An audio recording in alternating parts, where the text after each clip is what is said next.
Hey everyone! If you're on the hunt for cool stuff, whether it's gadgets, fashion, or home decor, but don't want to break the bank, you've probably browsed through tons of options online. But let's be real.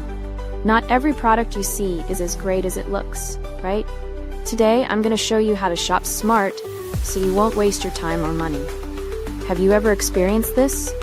You see something in the pictures, it looks amazing, but when it arrives, it's a completely different story. The quality's off, or it doesn't even work properly.